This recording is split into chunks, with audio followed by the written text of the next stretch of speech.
កម្មវិធីនេះនាំមកជូនដោយមិត្តសម្លាញ់និងដៃគូនៃពន្ធកិច្ច Joy Smile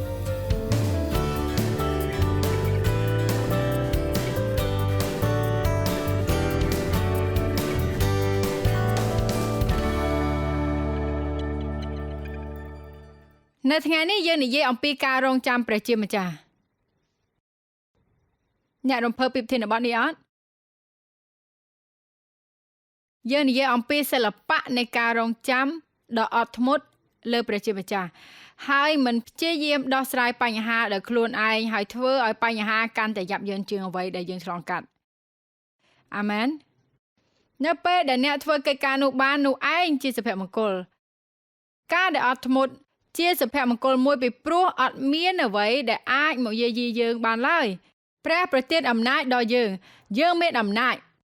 នៅក្នុងជីវិតយើងហើយយើងក៏ចង់ឲ្យអំណាចនោះមានសកម្មភាពក្នុងជីវិតយើងខ្ញុំសង្ឃឹមថាយើងចង់អធិដ្ឋានឲ្យអ្នកឈឺហើយឃើញគេជាសះស្បើយហើយប្រហែលជាមានអ្នកខ្លះមិនដឹងថាយើងអាចធ្វើកិច្ចការទាំងនោះបានទេប៉ុន្តែក្នុងព្រះគម្ពីរចែងថាពេលយើងអធិដ្ឋានលើអ្នកជំងឺគេបានជាសះស្បើយខ្ញុំអធិដ្ឋានថាពេលខ្ញុំអធិប្បាយថ្ងៃនេះមនុស្សដែលមានជំងឺគេនឹងបានជាសះស្បើយពីព្រោះខ្ញុំជឿថាមានអំណាចនៅក្នុងព្រះបន្ទូលដែលអាចព្យាបាលមនុស្សព្រះគម្ពីរចែងថានៅទំនុកដំកើងព្រះអង្គប្រទានព្រះបន្ទូលហើយព្យាបាលអ្នកទាំងនោះហើយរំដោះពួកគេពីសេចក្តីវិនាសពីបញ្ហាដូច្នេះខ្ញុំអាចប្រកាសព្រះបន្ទូលព្រះអង្គដើម្បីនាំនៅការព្យាបាលនិងការទម្លុះទម្លាយមកដល់មនុស្សប៉ុន្តែអ្នកត្រូវតែជឿជាមុនសិនមានប្រមាណអ្នកនៅទីនេះដែលជឿថានៅពេលដែលយើងប្រកាសព្រះបន្ទូលយើងអាចជាសះស្បើយក្នុងរាងកាយចុះអ្នកដែលកំពុងមើលទូរទស្សន៍សូមគុំគ្រាន់តែអង្គុយត្រាំត្រៃនៅក្នុងបញ្ហារបស់យើងប៉ុន្តែព្រះបន្ទូលមានអំណាចព្រះបន្ទូលគឺជាព្រះយេស៊ូវយើងចូលមកក្នុងព្រះនាមព្រះអង្គហើយពេលដែលយើងប្រកាសព្រះបន្ទូលហើយទទួលព្រះបន្ទូលនោះមានអំណាចនៃព្រះបន្ទូលដើម្បីរំដោះយើងមានសេរីភាពប៉ុន្តែយើងដឹងអីយើងត្រូវជឿជាមុនសិនអញ្ចឹងវាសំខាន់ណាស់សម្រាប់ខ្ញុំដោយផ្ទាល់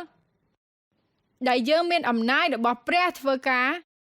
នៅក្នុងជីវិតរបស់យើងពីព្រោះបើយើងនិយាយត្រង់ទៅខ្ញុំចង់ឲ្យអ្វីដែលខ្ញុំធ្វើបង្កើតផលផ្លែល្អខ្ញុំចង់ឃើញអ្នកទទួលបានការជ្រោមជ្រែងជាច្រើនហើយវាលើកទឹកចិត្តខ្ញុំដើម្បីឲ្យរាយការណ៍ពីជីវិតរបស់ខ្ញុំដែលកើតឡើងនៅក្នុងជីវិតមនុស្សជាច្រើននៅពេលដែលគេឮព្រះបន្ទូលរបស់ព្រះដូច្នេះខ្ញុំចង់ឲ្យកិច្ចការនោះហើយខ្ញុំសុខចិត្ត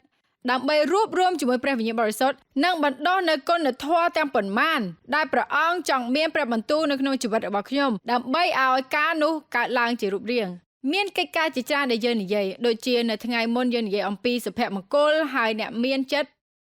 ក្រខ្សត់នោះឯងជាលក្ខណៈរបស់ព្រះអង្គជាការដែលយើងមានចិត្តបន្ទាបខ្លួនហើយមិនគិតថាយើងប្រសើរជាងអ្នកដទៃផ្សេងទៀតតើអ្នកដឹងទេថាវាជាភាពដែលអំណោយទានផ្ដល់ផលដល់យើងពេលដែលយើងបន្ទាបខ្លួនហើយមិនគិតថាយើងល្អជាងអ្នកផ្សេងទៀតប៉ុន្តែប្រព្រឹត្តចំពោះអ្នកនៅជុំវិញខ្លួនដោយភាពប្រសើរឧត្តមកុំគិតថាអ្នកនោះឆ្លាតជាងយើងអូអ្នកនេះស្អាតជាងយើងអូគេល្អជាងខ្ញុំប៉ុន្តែយើងចង់រួបគ្នាតែមួយជាមួយព្រះគ្រីស្ទនោះឯងជាលក្ខណៈដែលយើងទទួលអំណាចយើងត្រូវយល់កិច្ចការទាំងនេះនៅថ្ងៃនេះថាពេលយើងស្ដាប់មេរៀននៅថ្ងៃនេះថាពិភពលោកនេះបង្រៀនយើងខុសពីអ្វីដែលព្រះអង្គបង្រៀនតែស្រុងប៉ុន្តែព្រះយេស៊ូវរស់នៅខុសពីសង្គមដែលនៅជុំវិញព្រះអង្គនៅសម័យនោះនៅពេលដែលព្រះអង្គយាងមកព្រះអង្គបានផ្លាស់ប្ដូរអ្វីទាំងអស់តាមពិតពួកសិស្សបានធ្លាប់និយាយថាចេះបន្ទាប់ពីព្រះយេស៊ូវយាងទៅវិញគឺក្រុមសាវកគឺថាពួកគេបានផ្លាស់ប្ដូរពិភពលោកទាំងស្រុងខ្ញុំមិនដឹងពីអ្នកទេប៉ុន្តែខ្ញុំចង់ក្លាយជាមនុស្សស្រីម្នាក់ដែលផ្លាស់ប្ដូរពិភពលោកទាំងស្រុងខ្ញុំចង់ក្លាយជាមនុស្សម្នាក់ដែលព្រះអាចប្រើប្រាស់ដើម្បីធ្វើកិច្ចការដ៏អស្ចារ្យនិងធ្វើកិច្ចការដែលអត់ធ្លាប់មាននរណាម្នាក់ធ្លាប់ធ្វើពីមុនហើយអ្នកអត់គួរមើលស្រាលខ្លួនឯងនៅពេលដែលអ្នកឮនរណាម្នាក់និយាយអញ្ចឹងហើយប្រហែលជាគេគិតថាអូគេនិយាយល្អទេប្រហែលខ្ញុំមិនអញ្ចឹងទេខ្ញុំសូមប្រាប់អ្វីមួយដល់អ្នកមានឱកាសដូចអ្នកដទៃផ្សេងទៀតប៉ុន្តែសំខាន់អ្នកជឿយ៉ាងម៉េចនឹងរបៀបដែលអ្នករស់នៅវាផ្អែកទៅលើរបៀបដែលអ្នករស់នៅក្នុងជីវិតរបស់អ្នកនិងរបៀបដែលអ្នករស់នៅក្នុងជីវិតនោះខ្ញុំដូចជាធុញទ្រាន់បន្តិចដែលមនុស្សគេគិតថាឲ្យតែមានទំនាក់ទំនងជាមួយព្រះគឺគេគ្រាន់តែចូលទៅកាន់ព្រះអង្គអធិដ្ឋានថ្វាយខ្លួនបន្តិចទៅហើយចូលទៅកាន់ព្រះអង្គហើយរស់នៅក្នុងជីវិតដដែលដែលគេចង់រស់នៅដោយខ្លួនឯងយើងត្រូវមានឆន្ទៈថ្មីទាំងស្រុងក្នុងការរស់នៅសម្រាប់ព្រះយេស៊ូវដែលប្រទានឲ្យយើងព្រោះយើងមានអំណាចដើម្បីរស់នៅក្នុងជីវិតនោះតែយើងត្រូវត្រៀមខ្លួនរស់នៅក្នុងពិភពលោកមិនមែនតាមពិភពលោកទេចំណុចទី1ដែលខ្ញុំចង់និយាយនៅថ្ងៃនេះដែលប្រហែលជាស្ដាប់ទៅចម្លែកបន្តិចសម្រាប់ខ្ញុំស្ដាប់ទៅរៀងចម្លែកបន្តិចដែរ ពេលដែលខ្ញុំឃើញខនេះដំបូងនៅក្នុងប្រហែលឆ្នាំមុនគឺចែងថាអ្នកណាដែលសោកសៅអ្នកនោះមានសុភមង្គលហើយត្បិតព្រះអង្គនឹងសម្រាប់ទុកគេតើយើងមានសុភមង្គលមិនបើយើងសោកសៅព្រោះពេលដែលយើងសោកសៅមានន័យថាយើងមានបញ្ហានឹងការឈឺចាប់ឬក៏មានការបាត់បង់ដ៏ធំធេងនៅក្នុងជីវិតរបស់យើងខ្ញុំជឿថាមានមនុស្សដែលមើលតាមទូរទស្សន៍ហើយកំពុងតែសោកសៅនៅពេលនេះប្រហែលជាអ្នកបាត់បង់អ្វីមួយប្រហែលជាបាត់បង់ការងារបាត់បង់មនុស្សជាទីស្រឡាញ់របស់អ្នកឬបាត់បង់ទំនាក់ទំនងប្រហែលជាអ្នកមានមិត្តភាពដែលអ្នកខ្វល់ខ្វាយហើយគេប្រហែលជាក្បត់យើងឬនិយាយដើមយើងបាត់បង់ទំនាក់ទំនងនោះទៅឬអ្នកបាត់បង់របស់អីមួយដែលមានន័យខ្លាំងសម្រាប់អ្នកប្រហែលជាអ្នកមានការងារយូរហើយអ្នកមានលុយសន្សំយូរហើយសម្រាប់អនាគតរបស់អ្នកតែស្រាប់តែពេលនោះវាក៏បាត់បង់យើងមានការឈឺចាប់មានរបៀបជាច្រើននៅពេលដែលយើងបាត់បង់វាទៅវាធ្វើឲ្យយើងឈឺចាប់ហើយតាមពិតព្រះគម្ពីរចែងថានៅពេលដែលយើងឈឺចាប់យើងមានសុភមង្គលពីព្រោះព្រះអង្គសម្រាលទុកយើងថ្ងៃនេះខ្ញុំចង់និយាយអំពីការសម្រាលទុកដ៏អស្ចារ្យដ៏លើសលប់របស់ព្រះជាម្ចាស់និងជីវិតដែលយើងស្គាល់ព្រះទោះបីជាយើងមានបញ្ហាក៏យើងអាចទទួលការលួងលោមដែរសូមគិតពីមនុស្សគ្រប់គ្នានៅក្នុងពិភពលោកដែលមានទុក្ខដូចជាអ្នកដែរឬក៏មានបញ្ហាធំជាងអ្នកហើយពួកគេគ្មានអ្នកណាសម្រាប់ទុកគេពីព្រោះពួកគេអត់ដឹងថាមានអីដែលអាចជួយពួកគេគ្រាន់តែរស់នៅក្នុងការឈឺចាប់ប៉ុណ្ណោះព្រះអង្គមិនគ្រាន់តែសម្រាប់ទុកអ្នកទេប៉ុន្តែខ្ញុំហើយនឹងអ្នកមានឯកសិទ្ធិដែលយើងអាចមានចិត្តគំនិតដែលជឿដែលព្រះបន្ទូលរបស់ព្រះគ្រប់គ្រងដែលស្ដាប់ទៅមិនគួរឲ្យជឿប៉ុន្តែវាជាសេចក្តីពិតដែលខ្ញុំអាចជឿលើការនេះនៅក្នុងជីវិតរបស់ខ្ញុំមានការឈឺចាប់នៅក្នុងជីវិតប៉ុន្តែ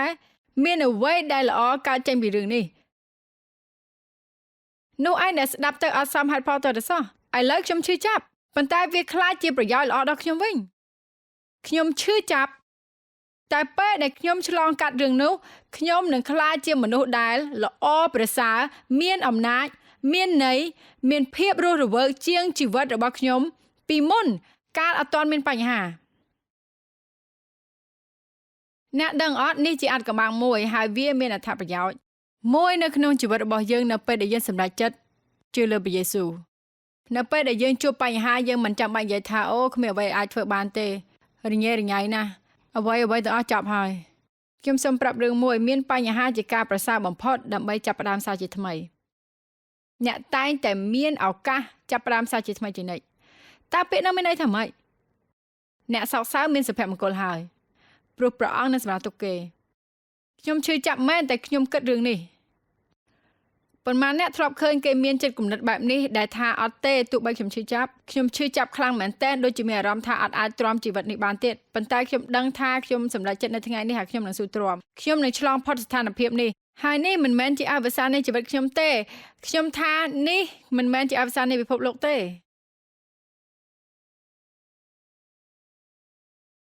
ខ្ញុំនិយាយពាក្យនេះម្ដងម្កាលប៉ុន្តែពាក្យនេះដកនៅក្នុងចិត្តខ្ញុំនៅព្រឹកនេះខ្ញុំជួបស្ត្រីម្នាក់នៅហាងកាហ្វេ Starbucks គាត់ស្គាល់ខ្ញុំតាមរយៈកម្មវិធីទូរទស្សន៍ហើយគាត់ប្រាប់ខ្ញុំថាជីវិតរបស់គាត់នឹងរញ៉េរញ៉ៃខ្លាំងណាស់ហើយគាត់ថាជីវិតរបស់គាត់នឹងគឺលំបាកណាស់ហើយខ្ញុំថាជីវិតរបស់ខ្ញុំក៏ជួបលំបាកច្រើនដែរតែខ្ញុំសម្រេចចិត្តថាខ្ញុំយកឈ្នះវាខ្ញុំសូមប្រាប់ថាគាត់អត់បានយល់ពីអ្វីដែលខ្ញុំប្រាប់អ្នកទាំងអស់គ្នានៅថ្ងៃនេះទេគាត់ដូចជាចង់ចំណាយពេលមួយជីវិតហ្នឹងគឺទុកសោករហូតហើយគាត់នឹងដើរប្រាប់អ្នកគ្រប់គ្នាអំពីទុកសោកហើយគាត់នឹងមានអារម្មណ៍អាណិតខ្លួនឯងពីព្រោះថាគាត់ជួបទុកលំបាកច្រើនហើយគាត់អត់ចង់ឲ្យអ្នកណាម្នាក់ប្រាប់គាត់ថាគាត់ត្រូវពុះពៀឆ្លងកាត់ទុកលំបាកទាំងអស់នោះហើយដឹកនាំជីវិតរបស់គាត់ហើយឆ្លងកាត់ទុកលំបាកទាំងនោះឲ្យអ្នកដទៃផ្សេងទៀតឈឺចាប់ព្រោះគេក៏ជួបទុកលំបាកដូចគ្នា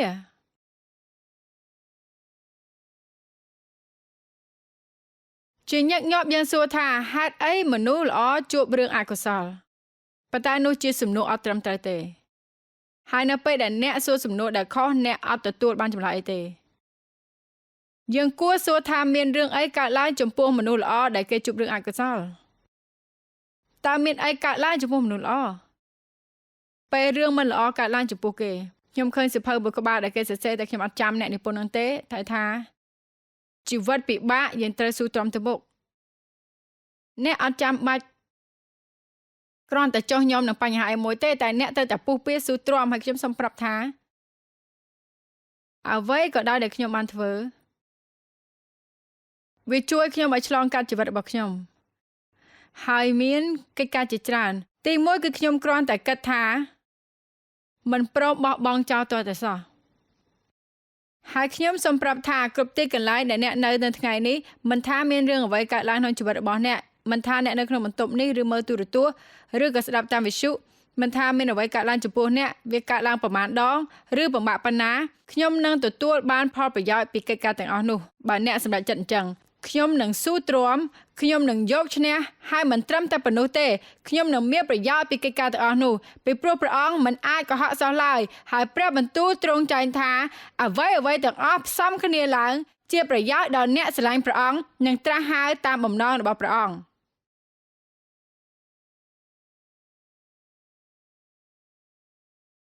យើងរស់នៅចេះតែទៅមុខតែគំនិតគិតតែរឿងចាស់អញ្ចឹងនៅពេលដែលអ្នកឆ្លងកាត់ស្ថានភាពមួយអ្នកគិតថាអូខ្ញុំអត់យល់រឿងនេះសោះមានបញ្ហាច្រើនណាស់អាក្រក់មែនតើធ្ងន់ធ្ងរមែនតើប៉ុន្តែចេះបើសិនជាយើងរស់នៅជីវិតដូចខ្ញុំហើយមើលប្រហែលឆ្នាំក្រោយមកថាអូជីវិតរបស់ខ្ញុំអាបញ្ហាដែលខ្ញុំគិតថាអាក្រក់ជាងគេនៅកាលនោះឥឡូវខ្ញុំដឹងថាទំនាក់ទំនងនោះបានរារាំងខ្ញុំចេញពីព្រះហើយតាមការពិតនោះជាការល្អវិញដែលខ្ញុំបានបាត់បង់ទំនាក់ទំនងនោះនៅក្នុងជីវិតខ្ញុំសូមប្រាប់ពីចំណុចមួយចំនួនរបស់ខ្ញុំប្រហែលឆ្នាំនេះប៉ុន្តែសូមស្វែងយល់ឲ្យស៊ីជម្រៅបន្តិចនៅថ្ងៃនេះតើមានរឿងអីកើតឡើងសម្រាប់មនុស្សល្អពេលដែលគេមានបញ្ហាកើតឡើងគេរីកចម្រើនឡើងផ្នែកជំនឿតើអ្នកដឹងទេថាមានអីកើតឡើងចំពោះយើងខាងឲ្យផ្នែកជំនឿវិញគេស៊ូទ្រាំគេកាន់តែប្រសើរជាងមុនហើយមិនមានភាពជូរចត់នៅពិភពលោកនេះមានមនុស្សជូរចត់ច្រើនគេក្តៅក្រហាយគេសៅហ្មងហើយមានបញ្ហាច្រើនពីព្រោះពួកគេជួបបញ្ហាយ៉ាងច្រើននៅក្នុងជីវិតនេះប្រហែលជាមានមនុស្សខ្លះនៅទីនេះឬក៏អ្នកដែលកំពុងមើលទូរទស្សន៍ដែលមានជីវិតដែលល្អប្រសើរមានសុភមង្គលគ្រប់បែបយ៉ាងប៉ុន្តែភាគច្រើនយើងមានបញ្ហាយ៉ាងច្រើននៅក្នុងជីវិតរស់នៅហើយក៏មានមនុស្សមួយចំនួនដែលជីវិតរបស់អ្នកហាក់ដូចជាយ៉ាប់យ៉ឺនធ្ងន់ធ្ងរមែនទែនប៉ុន្តែសូមកុំអស់សង្ឃឹមនឹងស្ថានភាពនេះសូមសម្រេចចិត្តថាអ្នកនឹងស៊ូទ្រាំហើយខ្ញុំសូមប្រាប់រឿងមួយដែលខ្ញុំណែនាំកុំព្យាយាមដោះស្រាយវាដោយខ្លួនឯងកុំព្យាយាមប្រៀបធៀបជាមួយអ្នកដទៃថាមិនបានវាកើតឡើងចំពោះខ្ញុំហេតុអីបើជីវិតខ្ញុំមិនល្អសោះហេតុអីជីវិតខ្ញុំយ៉ាប់យ៉ឺនខ្ញុំមិនអាចឆ្លើយសំណួរទាំងអស់នឹងបានទេប៉ុន្តែព្រះយេស៊ូវអាចឆ្លើយសំណួរនឹងបានព្រះអង្គនៅបង្ហាញកិច្ចការមួយចំនួនប្រហែលជាបញ្ហាខ្វះចំណេះដឹងអ្នកបានបើកទ្វារច្រើននៅក្នុងជីវិតរបស់អ្នកហើយឥឡូវអ្នកត្រូវជាមួយព្រះជាម្ចាស់វិញហើយរៀបចំជីវិតរបស់អ្នកឲ្យបានប្រសើរឡើងវិញដើម្បីឲ្យព្រះអង្គអាចផ្លាស់ប្ដូរអ្នកប៉ុន្តែជាច្រើនដងយើងអត់ដឹងទេហេតុអីបានវាកើតឡើងហើយសម្រាប់ខ្ញុំអត់ចាំបាច់ដឹងថាហេតុអីបានត្រូវកើតឡើងទេអ្វីដែលខ្ញុំត្រូវដឹងគឺព្រះដែលផ្លាស់ប្ដូរកិច្ចការទាំងអស់នោះឲ្យទៅជាល្អប្រសើរឡើងវិញអាមែនពួកគេអត់រាប់អ្វីដែលពួកគេបាត់បង់ប៉ុន្តែគេរាប់អ្វីដែលគេនៅសល់ជារឿងដែលគ្រោះថ្នាក់ណាស់ដែលយើងអង្គុយហើយគិតពីបញ្ហាអញ្ចេះបញ្ហាអញ្ចោះប៉ុន្តែមានអ្វីខ្លះដែលនៅក្នុងជីវិតអ្នកដែលកំពុងតែដំណើរការល្អមានអ្វីខ្លះនៅក្នុងជីវិតរបស់អ្នកដែលដំណើរការល្អអ្នកដើរបានអត់អ្នកនិយាយបានអត់អ្នកស្ដាប់ឮអត់តើអ្នកមើលឃើញអត់តើអ្នកអាចក្រោកឡើងហើយចុះពីលើគ្រែបានអត់នៅព្រឹកមិញដែលអត់មានជំងឺអត់មានអ្នកសែងរទេះឲ្យយើងតើអ្នកមានផ្ទះសម្បែងស្នាក់នៅអត់ដោយមនុស្សមួយចំនួនយប់មិញខ្ញុំបានឃើញគេសម្រាននៅតាមផ្លូវហើយនៅពេលក្តៅពេលភ្លៀងហើយខ្ញុំគិតថាជីវិតគេពិបាកណាស់មើលទៅពិបាកមើលណាស់ជីវិតបែបហ្នឹងគឺយ៉ាប់មើលមែនតើគឺពិបាកណាស់ទោះបីមនុស្សមួយចំនួនអាចដោះស្រាយបញ្ហាឲ្យគេមិនដោះស្រាយក៏ដោយប៉ុន្តែនៅមានបញ្ហានៅមានអ្វីមួយចំនួនដែលគេបាត់បង់ហើយយ៉ាងហោចណាស់យើងអាចមានចិត្តអាណិតគេយើងគួរអធិដ្ឋានឲ្យគេហើយអត់គ្រាន់តែទុកឲ្យព្រះធ្វើការចំពោះគេទៅព្រះអង្គមនុស្សមួយចំនួនវេទនាមែនទែនរហូតដល់គេអត់អាចដោះស្រាយបញ្ហាដោយខ្លួនឯងនៅក្នុងជីវិតគេមនុស្សដែលជាមនុស្សល្អដែលស្រឡាញ់ព្រះហើយរស់នៅយ៉ាងល្អប្រសើរពួកគេមានរឿងមិនល្អកើតឡើងប៉ុន្តែពួកគេនៅស្ដាប់បង្គាប់ព្រះពួកគេអត់ចាំបាច់សប្បាយចិត្តដើម្បីស្ដាប់បង្គាប់ព្រះទេប៉ុន្តែពួកគេធ្វើឲ្យមានបទពិសោធន៍អំពីការលូតលាស់មកពីព្រះសូមមើល2កូរិនថូសចំពុក1ខ3-14មេរៀនថ្ងៃនេះគួរតែលើកទឹកចិត្តលោកអ្នកបងប្អូនអំពីបញ្ហារបស់អ្នក ប្រហែលជាអ្នករំភើបពីបញ្ហារបស់អ្នកខ្ញុំអត់ដឹងប្រហែលជាអ្នកមិនគិតអញ្ចឹងទេតែសូមលើកដំកើងព្រះជាម្ចាស់ជាព្រះបិតារបស់ព្រះយេស៊ូវជាអម្ចាស់នៃយើងព្រះអង្គជាព្រះបិតាប្រកបដោយព្រះហឫទ័យមេត្តាករុណានិងជាព្រះដែលជួយសម្រាលទុក្ខគ្រប់បែបយ៉ាងទាំងអស់ខ្ញុំសូមបញ្ជាក់នៅត្រង់នេះបន្តិចនៅពេលដែលអ្នកឈឺចាប់ជាការឥតប្រយោជន៍ក្នុងការដែលយើងចូលទៅកាន់មនុស្សហើយគិតថាគេអាចសម្រាលទុក្ខអ្នកបានខ្ញុំមិនមែនមានន័យថាមនុស្សមិនអាចជួយទេជាការល្អហើយដែលមានមនុស្សម្នាក់ដែលចាំស្ដាប់ពីអារម្មណ៍របស់យើងតែងតែមានអារម្មណ៍ល្អនៅពេលដែលមនុស្សម្នាក់គេមកសោកសៅជាមួយយើងប៉ុន្តែគេអាចធ្វើអញ្ចឹងគេមិនអាចសម្រាលទុក្ខយើងបានទាំងស្រុងទេដើម្បីឲ្យយើងងើបឡើងហើយបន្តទៅមុខនៅក្នុងជីវិតយើងទៀតទេសូមចូលទៅកាន់ព្រះមុនគេបង្អស់នៅពេលដែលអ្នកមានបញ្ហាកុំចូលទៅកាន់មនុស្សចូលទៅកាន់ព្រះជាមុនជាញឹកញាប់យើងតែងតែចូលទៅកាន់មនុស្សដែលអាចដោះស្រាយបញ្ហានៅក្នុងជីវិតរបស់ខ្លួនផងថាយើងសួរគេតែយើងគួរធ្វើម៉េចក្នុងជីវិតយើងចឹងខ្ញុំចូលចិត្តនេះការដែលព្រះជាប្រភពនៃការ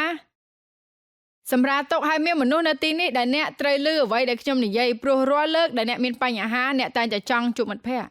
អ្នកធ្លាប់ខឹងជាមួយនរណាម្នាក់ដោយសារតែសុំយោបល់ពីគេហើយគេអត់អាចជួយអ្នកឬក៏យល់អំពីបញ្ហារបស់អ្នកអត់ដែលលឺអញ្ចឹងអត់ដែលធ្លាប់ខឹងប្តីយើងហើយយើងព្យាយាមប្រាប់គាត់អំពីអ្វីដែលយើងជួបប្រទះដែលយើងឈឺចាប់ប៉ុន្តែគាត់អត់យល់សោះហើយខ្ញុំប្រាប់ដេវថាបងយល់អត់តែយ៉ាងហោចណាស់ក៏បងប្រាប់ថាបងយល់ក្នុងការនេះគឺជាការប្រសើរក្នុងទំនាក់ទំនងយើងប្រសិនបើជាគាត់ធ្វើជាយល់ជាទូទៅអូនចូលចិត្តបងនិយាយត្រង់តែរឿងមួយនេះបងអាចធ្វើជាយល់ដែលធ្វើមុខដូចជាអាណិតអូនណាហើយនិយាយថាយល់ហើយឥឡូវនេះគាត់ធ្វើអញ្ចឹងទៅគាត់អត់និយាយការប៉ັດទេប៉ុន្តែធ្វើឲ្យខ្ញុំមានអារម្មណ៍ល្អគាត់ជួយបានខ្លះដែរពេលខ្លះខ្ញុំគិតថាឆ្កែខ្ញុំចេះលើកទឹកចិត្តជាងមនុស្សទៀតតាមមានប្រមាណអ្នកគិតថាបើមានឆ្កែល្អឆ្កែនោះនឹងជួយលើកទឹកចិត្តយើងហើយមានបញ្ហាអីយើងអាចចូលទៅថើបឆ្កែយើងបានអាមែនអញ្ចឹងបើអ្នកជាមនុស្សដែលទៅសុំយោបល់ពីអ្នកនេះពីអ្នកនោះហើយចេះតែខឹងមួម៉ៅនឹងគេដែលគេអត់មានយោបល់នឹងជួយដល់អ្នកអញ្ចឹងសូមចូលទៅកាន់ព្រះវិញម្ដងមើលខ4ព្រោះព្រះប្រណីសន្តោសលួងលោមលើកទឹកចិត្តយើងនៅគ្រប់បញ្ហាទាំងអស់គ្រប់ទុក្ខលំបាកគ្រប់ឧបសគ្គដើម្បីឲ្យយើងបានសម្រាលទុក្ខលើកទឹកចិត្តនិងលួងលោមដល់អ្នកមានចិត្តវេទនាឬបញ្ហាទាំងប៉ុន្មានជាមួយនឹងការលើកទឹកចិត្តការលួងលោមការកំសាន្តចិត្តព្រោះព្រះជាម្ចាស់ប្រទានឲ្យផ្ទាល់បានធូរសះស្បើយទៅហើយដូច្នេះខ្ញុំអាចបញ្យល់ពីកន្លែងនេះបន្តិចដើម្បីឲ្យអ្នកយល់កាន់តែច្បាស់ខ្ញុំជឿថាមានឧបសគ្គមួយចំនួនដែលព្រះអង្គអាចរំដោះខ្ញុំឲ្យបានលឿនជាអ្វីទាំងអស់ខ្ញុំជឿថាទ្រង់អាចធ្វើបានប៉ុន្តែព្រះអង្គអត់បានធ្វើអញ្ចឹងទេហើយព្រះអង្គមានបំណងនឹងធ្វើអញ្ចឹងដែលខ្ញុំលួងលោមកំសាន្តចិត្តនិងស្រាលចិត្តមនុស្សដែលខ្ញុំបង្រៀន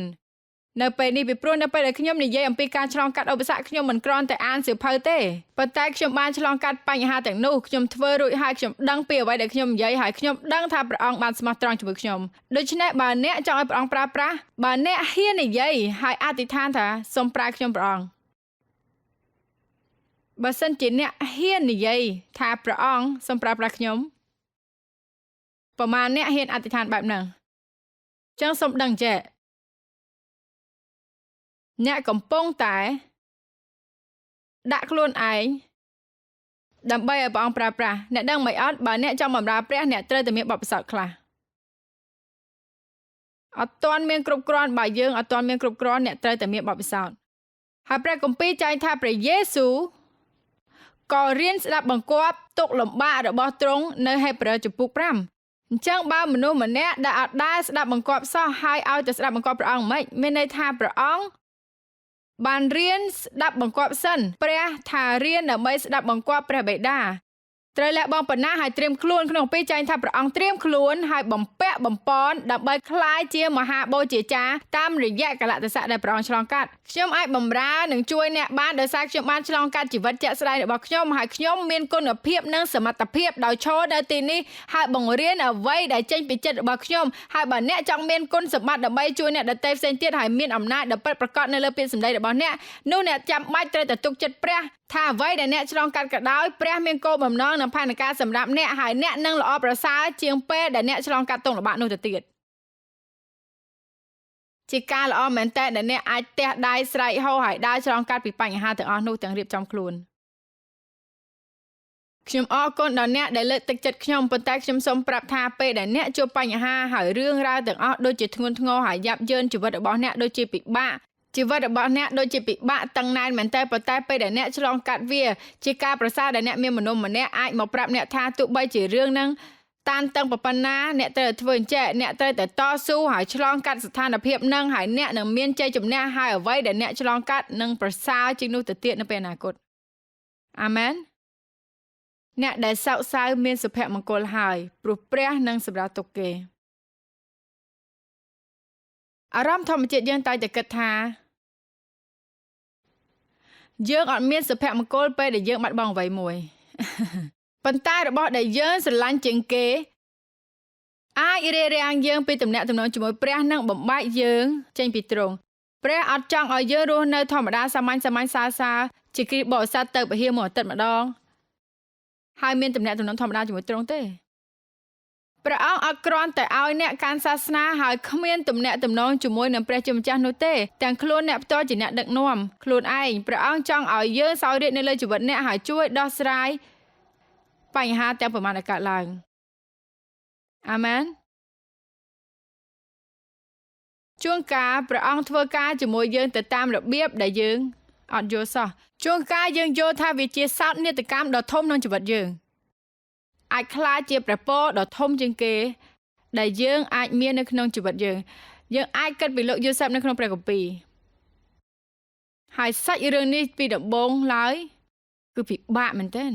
មានកុមារម្នាក់គាត់មានសេចក្តីសុបិនរបស់គាត់គ្រាន់តែជាក្មេងតូចម្នាក់ហើយសប្បាយរីករាយហើយឃើញថាព្រះអង្គនឹងប្រើប្រាស់គាត់តែបងគាត់ចំណានគាត់ហើយគេបោះគាត់ចូលក្នុងដងហើយកុហកថាគាត់ស្លាប់ហើយលក់គាត់ធ្វើជាទាសករបន្ទាប់មកគាត់ក៏ទៅដល់ផ្ទះលោកបូទីផាហើយគាត់ក៏ខ្លាចទៅជាអ្នកគ្រប់គ្រងនៅផ្ទះនោះព្រោះថាមនុស្សល្អនៅតែល្អអញ្ចឹងគ្រប់កន្លែងដែលគាត់ទៅគាត់នឹងខ្លាចជាអ្នកដែលគ្រប់គ្រងហើយមនុស្សតែងតែពេញចិត្តគាត់ដោយសារតែព្រះពេញចិត្តគាត់នៅគ្រប់ទីកន្លែងប៉ុន្តែមានសាតាំងវានៅតែអាក្រក់ដដែលវាក៏ព្យាយាមធ្វើការតាមរយៈមនុស្សគឺប្រពន្ធរបស់លោកបូទីផាដែលចង់រួមដំណេកជាមួយនឹងគាត់ហើយគាត់អត់ព្រមធ្វើអញ្ចឹងទេពីព្រោះគាត់គោរពកោតខ្លាចព្រះគាត់តស៊ូមិនថាលះបង់អ្វីក៏ដោយខ្ញុំនិយាយថាគាត់ស៊ូទ្រាំទោះបីគាត់ត្រូវលះបង់អ្វីក៏ដោយគាត់ស៊ូទ្រាំព្រោះគាត់កោតខ្លាចព្រះមិនថាមានអីកើតឡើងចំពោះគាត់ក៏ដោយនៅពេលដែលខ្ញុំហើយនឹងអ្នកមានចិត្តគំនិតដែលព្រះយេស៊ូវបានបង្រៀននៅក្នុងម៉ាថាយចំពុក5នោះយើងរៀបចំខ្លួនដើម្បីទទួលនៅសុភមង្គលដែលព្រះបានសន្យាជាមួយចិត្តគំនិតទាំងប៉ុន្មានជាការសំខាន់ដែលយើងសិក្សាអំពីព្រះពរទាំងនោះហើយឃើញពីអត្ថន័យពេញលេញនៃសុភមង្គល